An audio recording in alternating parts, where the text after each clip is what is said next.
Tiruchitrambalam. Namah Parvati Pataye. Har Har Mahadeva. In my previous video, I have shared a Devaram hymn. காதலாகி கசிந்து கண்ணீர் மல்கி ஓதுவார் தம்மை நன்னெறி கொய்ப்பது வேதம் நான்கினும் மெய்ப்பொருள் ஆவது நாதன் நாமம் நமசிவாயவே. How should one express their love to God? காதலாகி கசிந்து கண்ணீர் மல்கி, it says. Merely lighting the lamp religiously every Thursday or Friday with absolutely no devotion actually does not mean anything. It is only going to benefit the pujari who gets to earn some money from you, and if one perceives that spending the money on such rituals will benefit oneself, that is absolutely wrong. God is not going to be lured with your wealth. Bhakti without conditions and bhakti with no expectations will be truly beneficial.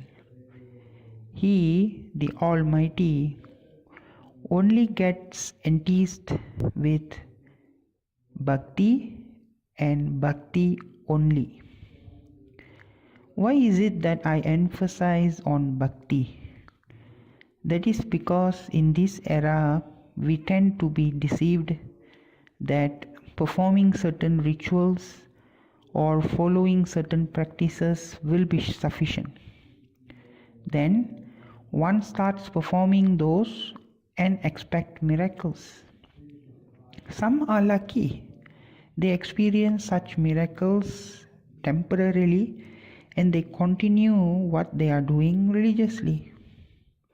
However, for the majority, they find that it is not beneficial, then they start hopping faiths. Today you see this gentleman in a Murugan temple performing some rituals. After 1 month, he will be in some meditation hall practicing Raja Yoga. When you ask him why, the explanation is the Murugan temple that he used to visit religiously did not yield him anything. So now he is following this particular guru who says that he can remove all his past sins through yoga practices and meditation, and he can lead a happy, healthy, wealthy life. Sooner than not, this gentleman finds this unfruitful, and then he starts going to a Swamiji, and that Swamiji goes on trance, answers questions and gives solutions, and asks one to perform some rituals or give remediations on how to overcome miseries, how to live in peace, what to do to destroy enemies, and so on. Then, all of a sudden, on a Sunday morning, you might see this gentleman walking out from a Catholic church after a Sunday Mass. He has even changed his name from Ramanathan to Raymond. I'm not kidding here. This is what we commonly see today. There you go. One who was an ardent devotee of Murugan has now become a Catholic, and this goes on and on and on. Why is this happening? The root cause is there is no bhakti. We try to achieve something merely by means of doing something religiously. However, by substance, there is an emptiness. Here, we are creating a vacuum, and that vacuum is being filled up with all sorts of rituals and various belief systems. After all, today, there is no scarcity to the amount of self-proclaimed Gurujis who claim they are God sent and they can heal all miseries. It is becoming a very lucrative business because there are more and more people who are blinded with superstitious beliefs, or in Tamil we call it as Mooda Nambikai. Moodan meaning fool, Nambikai here refers to the belief system. Remember, visiting a temple, performing rituals with devotion is not superstitious. However, doing so, expecting something in return and hoping for miracles, or merely performing something for the sake of it, performing something out of fear or because someone instructed you to do it, that makes it superstitious. Anything that seems like devotion by form but does not have the true substance, then it becomes superstitious. Substance here refers to the elements of bhakti. Hence, in my videos, I talk about the fundamental aspects. That is, bhakti, which is the key element and the main ingredient of a ritual or following a particular teaching. That key which brings the Almighty to His devotees. That key that unlocks your potential towards self-realization. Taking for an example, our Nayanmars or the Saivite saints, they all took different approaches towards Lord Shiva. However, the key element was bhakti. Yes, the devotion that counts. It is not what you do. None of the teachings in Sanatana Dharma is superstitious. In fact, every element of it has a deep inner meaning towards it. However, because the teachings are being diluted with so many misunderstandings and being propagated by some parties for the sake of luring followers and to make a living, the true essence of the teachings in Sanatana Dharma has been polluted. An intellectual mind starts to question the rituals or certain ways of worshipping, and the answers they get does not describe the core value, eventually leading one to lose faith. For an example, in the name of parigaram or counter rituals to overcome miseries, devotees are being instructed to perform various types of rituals. Different gurujis or pujaris describe different methods. Bear in mind, it is not the method that matters. Do you think performing these rituals will actually help you overcome miseries in life? Obviously, the answer is no. Why? Because there is no devotion. The Almighty is hungry for devotion. He can't be satisfied with extensive yagas and homas or rituals which does not have the substance that is bhakti.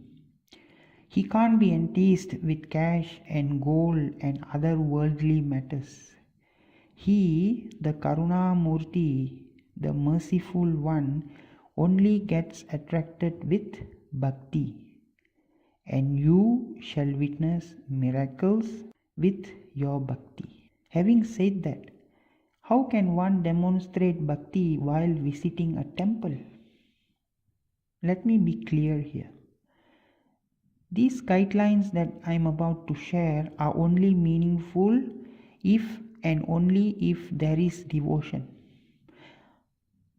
I just can't emphasize more on the importance of bhakti.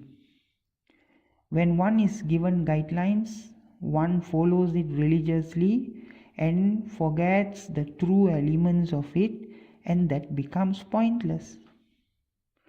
God is present everywhere, yet the temple is the place to worship and express devotion. There are certain methods and procedures to worship in a temple. The below content that I am about to share with you are obtained from the agamas, meaning the rituals, for the benefit of Saivites and those who visit Shiva temples. One should always visit a temple only after bath and wearing clean clothes. What you reflect from the outside, it's actually what it is within you. One should apply the Tiruniru or the holy ash applied on the forehead. Those who have obtained initiation should visit temple after performing daily rituals. More than the appearance, the mind should be pure and with thoughts of Shiva. One should never go to a temple having a negative thought or wrong intentions. One should enter a temple only after cleansing the legs and hands. If you are in a rush and the mind is preoccupied with some other errands, do not go to the temple as it defeats the purpose. Also, merely visiting a temple because someone asked you to, or because you have to light a lamp due to unfavorable planetary positions, you are actually only imposing it upon yourself to visit the temple, and that does not really mean anything. Remember, we have taken birth due to our Sanchita karma and Prapta karma, and however the planetary positions are, it is based on these karmas that we have accumulated, that is the Sanchita karma, and the portion of karma that we have to fulfill in this current birth, that is the Prapta karma. There is no escape. Nor escape absolutely, and only with sincere devotion and identifying the Lord as your master, and one surrendering to Him wholeheartedly will help overcome the effects of karma. The first is to sight the temple Gopuram, which is the temple tower, and perform namaskaram. As we approach the Palipidam or the sacrificial stone, one should prostrate with head facing east or north, depending on the direction the temple is facing. We should never prostrate with legs towards east and north, as east and north are the auspicious directions and considered the abodes of the Shubha Devatas, meaning the auspicious Devas. Also, stretching legs towards deities situated in the temple compound should be avoided. Obviously, this is a disrespect. Likewise, we should avoid prostrating in front of multiple deities. If a temple has many sannidhis or smaller temples dedicated to each deity, because while we are prostrating to one deity, our legs might be pointing towards another deity within the temple vicinity. So it is considered a fulfillment if one prostrates after the Kodimaram or the flag pose, as that prostration at the Kodimaram is complete, and it is as though one prostrates to all the deities in a particular temple. For men, the head, 2 hands, 2 ears, mouth and 2 legs should touch the ground. This is called Ashtanga Namaskara, meaning 8 parts of the body touching the ground. For ladies, the head, 2 hands, 2 knees should touch the ground, and this is called Panchanga Namaskaram, where 5 parts of the body touch the ground. Always prostrate with devotion, and the bhava or the emotion should be as though I am surrendering to the Almighty, treating yourself as the slave of God. Also, we always sit in the temple with folded legs. Likewise, when we eat, we also sit with folded legs.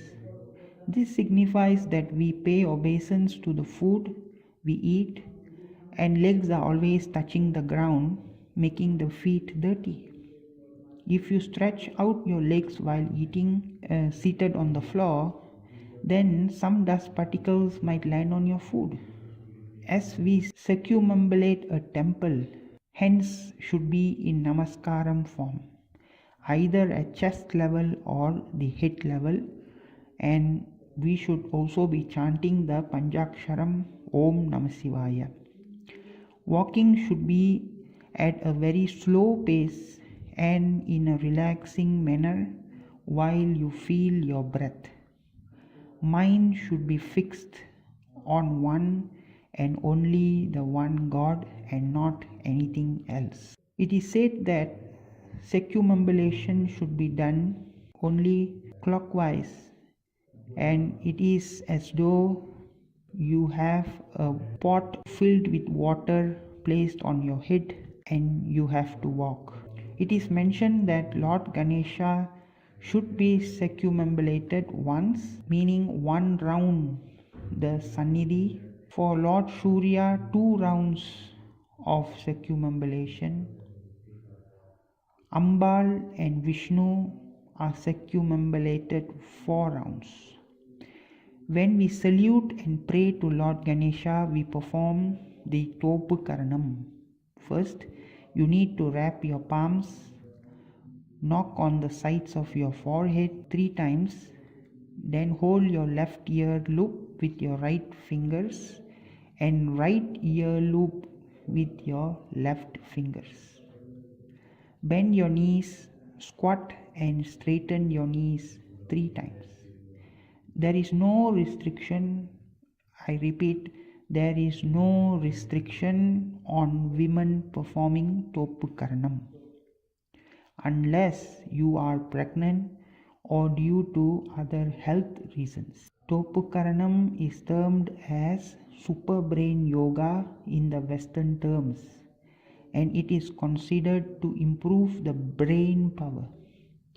Lord Ganesha, who is intellectual, is the one who bestows us with intelligence, and hence Topu Karanam is performed in front of Lord Ganesha. While there is Abhishekam or holy bath being performed for the deities, or during Naivedyam, which is offering of food to the deities, one should not circumambulate, prostrate or perform prayers. Likewise, when Arti is performed, one should not prostrate. This restriction is to ensure we focus on the ceremony and enjoy the bliss of the ritual and the sight of the deity.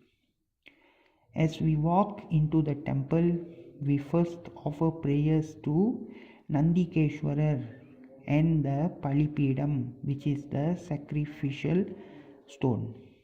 As we walk past the Palipidam, one should assume that here we sacrifice all our desires, sins and wrongdoings.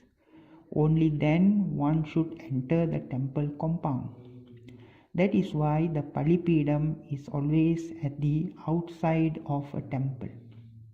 The Palipidam is not just a sacrificial stone for the purpose of rituals, but it reminds us that we need to sacrifice. And what is it that we should sacrifice? It is all our negative thoughts, our mummalas, the 3 impurities, namely Anavam, ego, Kanmam, our actions, Maya, our illusions and desires, which leads us into the cycle of birth and death. Once we enter a temple, first we pay obeisance to Lord Ganesha, followed by the main deity of the temple in the Garbhagraham or Sanctum Sanctorum. Next, to the presiding Ambal in the temple. Example, when it is a Ramalingeshwarar temple, the presiding Ambal is called as Parvadavartini. When the presiding form of Shiva is Nadarajar in a temple, the Ambal is called as SivaAgamA Sundari, and so on. Next, we pay obeisance to Lord Muruga, then the remaining deities with separate sannidhis or mini temples within the temple vicinity. After which, we pay obeisance to the Navagragas or the 9 planets. Then we visit the Bhairavar Sannidhi and finally the Sandigeshwarar. We find Navagraha Sannidhi in most of the temples.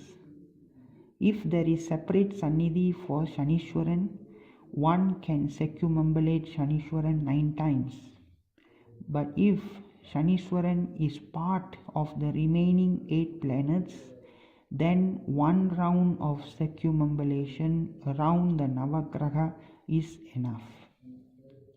Sesame oil lamp can be offered to Shanishwaran on Saturdays and not on any other days, as the auspicious day for worship of Shanishwaran is on Saturday.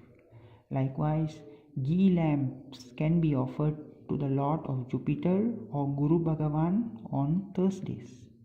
Also, all circumambulation should be done clockwise and never to be done anti-clockwise.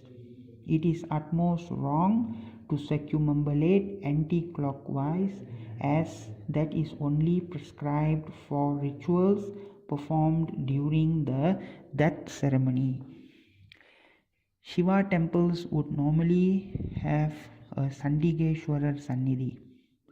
One should only clap and pray to Sandigeshwarar during the last circumambulation of the temple and not during every circumambulation.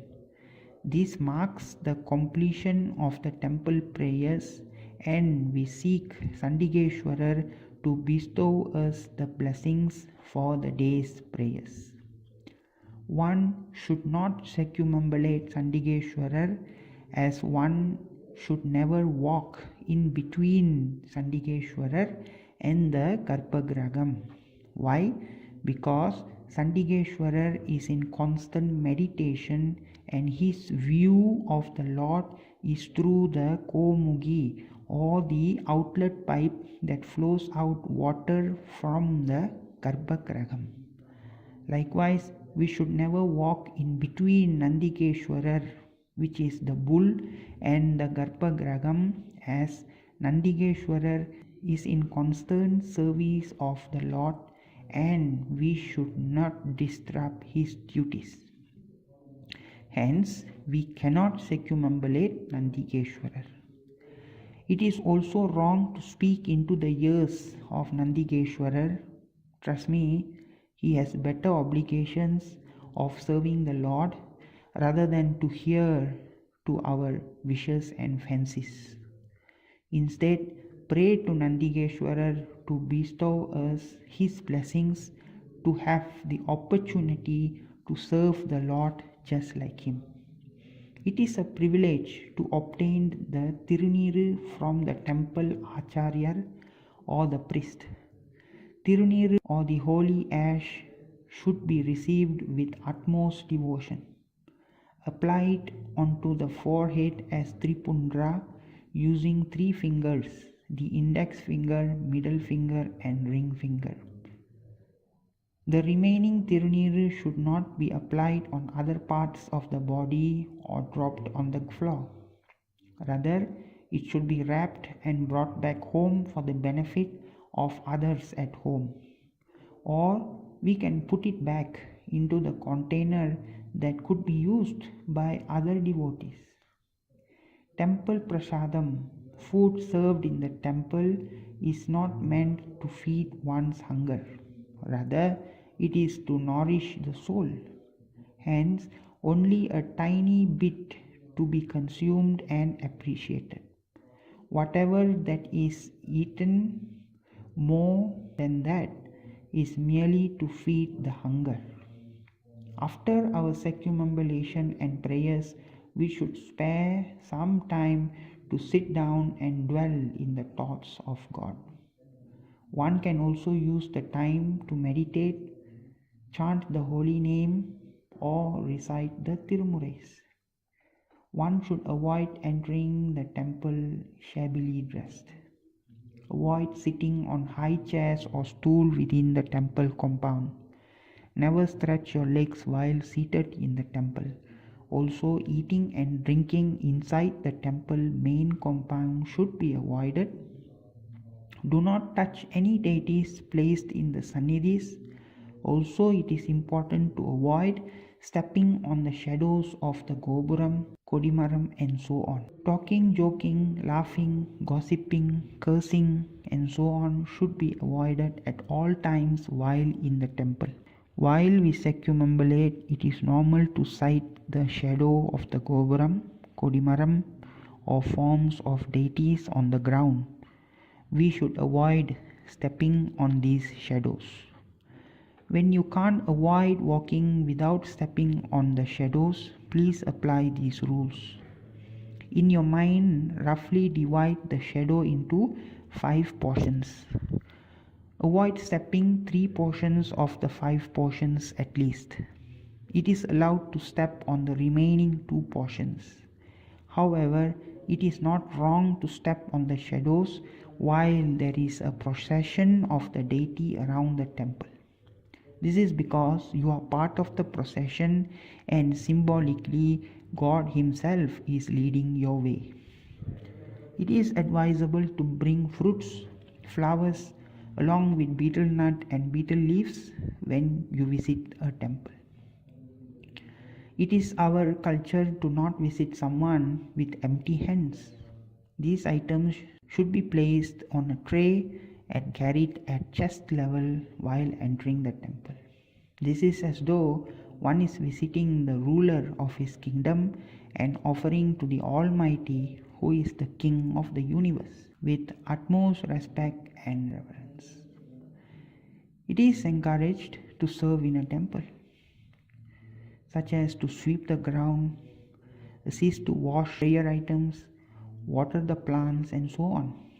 This forms part of Sariyai Valipadu or rituals through serving. The wealthy might also contribute cash and prayer items.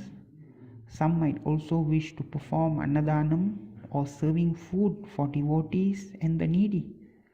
All these forms of services are very much encouraged.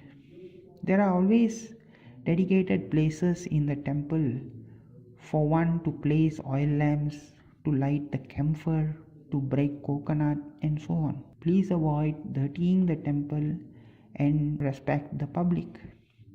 One should only perform these activities in the dedicated spots. A temple is considered the holiest of all palaces and the abode of the God Himself. A temple is to be treated with great sanctity and utmost respect. To feel the presence of the divine, one should first appreciate and treat the place with respect and devotion. Internally relating to the experience of bliss and self-realizing that what is in the Andam means the universe, resides in the Pindam. Pindam means the body. That brings us to Tirumular's Tirumandiram hymn. Tiruchitrambalam. உள்ளம் பெருங்கோயில் ஊன் உடம்பு ஆலயம் வல்லற் பிரானார்க்கு வாய் கோபுரவாசல் தெள்ளத் தெளிந்தார்க்கு சீவன் சிவலிங்கம் கள்ளப் புலனைந்தும் காலாமணி விளக்கே. In this poem, Siddhar Tirumular relating the physical body to the aspects of divinity. The heart, Ullam, is a huge temple, a place where God resides. The body, which is made out of flesh and bones, is the place where the soul, Atma, resides. Some may confuse with these two words, Kovil and Alayam, which we use for the same thing, temple, in our daily life. The word Koil is a combination between Ko, which means God, Il, residence. Therefore, the word Kovil means the residence of God. The word Alayam also can be separated into A, referring to Atma. Layam is called Ilayam, or to unite or to be harmonized with. So Koil and Alayam are different in terms of their meaning but refers to temple. It is clearly mentioned that we have to keep our body and mind clean or pure since God resides within us. It is the very first step towards liberation. God resides in those who recite His name with pure devotion. For such being, their mouth is equal to the entrance of a temple. One has to pass through the entrance Gopura Vasal in order to reach the main Sanctum Sanctorum or the Garpagraham. It is clearly showing that by reciting the divine names of God, one can reach the divinity. This is why Tirumular compares the mouth of a true devotee as the entrance of a temple. In the second line, Tirumular describes the soul of those enlightened beings as Siva or Linga itself. Since they know their origin and destination, they realize that they are a part of the cosmic energy. Tirumular mentioned that the five senses are the reasons for us to suffer in our lives. If we are able to control these senses through disciplines or spiritual practices, we will be elevated to a higher level position. Once we are in control, these senses act as lights which will show us the path towards divinity. With that, I end my video. Hope it has been beneficial to all of you. என்னாடுடைய சிவனே போற்றி, எந்நாட்டவர்க்கும் இறைவா போற்றி. திருச்சிற்றம்பலம்.